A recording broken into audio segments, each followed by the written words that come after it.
วัสดีทุกคนฝนตกตั้งแต่วันที่1จนฮอดวันที่12แล้วพี่น้องตกทุกวันเลยผมมีการหยุดอีกแต่ว่าบ้านลุงเอี้ยงนี่อันนั้นน้ำก็ท่วมแล้วเนาะเดี๋ยวยังให้เบิ่งบรรยากาศเลยฝนตกมื้อนี้เป็นมื้อที่ฝนตกแห้งที่สุดเลยเนาะเดี๋ยวเบิ่งในเขานาลุงเอี้ยงนี่นะอันนี้บ้านลุงเอี้ยงโอ้ฝนตกแห้งพี่น้อง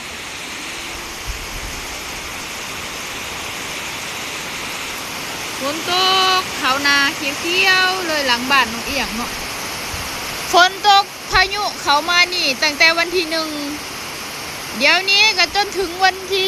12แล้วพี่น้องก็ยังบ่มีวี่แววสิเซาเนาะมืดฝนมาไปทางใดก็บ่ได้พี่น้องเอ้ยฝนตกเอาแท้เอาว่าเนาะขออนุญาตน้ำเนาะตากผ้าตากแพรเนื่องจากว่าฝนตกแห้งบ่มีบอลสิตากก็เลยมาตากแซนบ้านนะเพียงเนาะอันนี้ก็คือในบ้านเด้อเนาะในบ้านอันนี้หางลิงนี่บ้านลุงเอี้ยงเองจ้ะเนาะฝนตกเอาแถวว่าเลยพี่น้องตกทั้งวันเลยนะตกทั้งวันทั้งคืนเลยค่ะทุกคนไอ้ทางนี้จะเป็นน้องสะ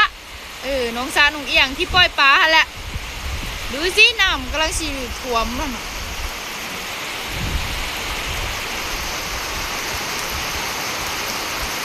ฝนตกเอาแท้เอาว่า6-7 วันแล้วก็ยังบ่เซาเถื่อน้องพี่น้องเนาะเป็นจังใดทางอื่นตกคือกันบ่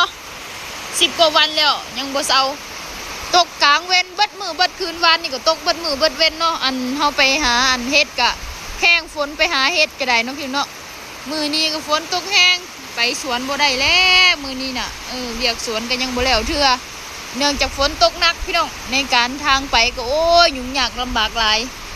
ขี้ตกขี้ตมเนาะก็เลยมื้อนี้ก็เลยว่าหยุดก่อนให้กินยาไปคนเดียวต้องให้อายไปคนเดียวมื้อนี้บ่ได้ไปนํเพิ่น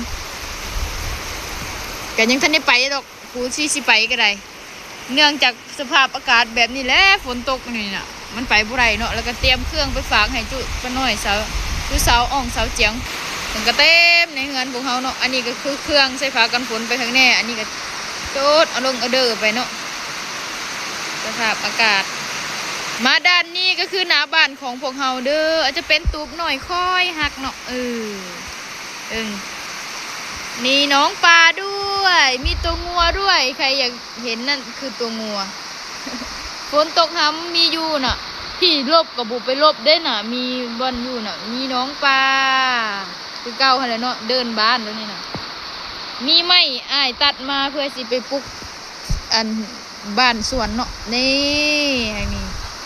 บรรยากาศบ้านเฮาก็สิประมาณนี้เฮือนที่น้องเอียงอยู่เด้นี่ก็สิประมาณนี้เด้เนาะเฮือนน้องสาวเด้ตัวเฮ็ดใหม่แรงงานไทยแรงงานลาวไปทำงานที่ไทยตูบน้อยฝนสาดใส่น้องเอียงบรรยากาศฝนตกฝ่ามืดครึ้มเลย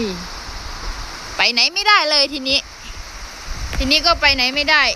แล้วก็อยู่ที่นี่อยู่บ้านมียาสิไปสวนสิไปได้บ่ฝากเครื่องได้บ่ฝนตกเนาะเฮาว่าบ่มีรถใหญ่เนาะสิรถไถไปตากฝนตากอีหยังไปนะพี่น้อง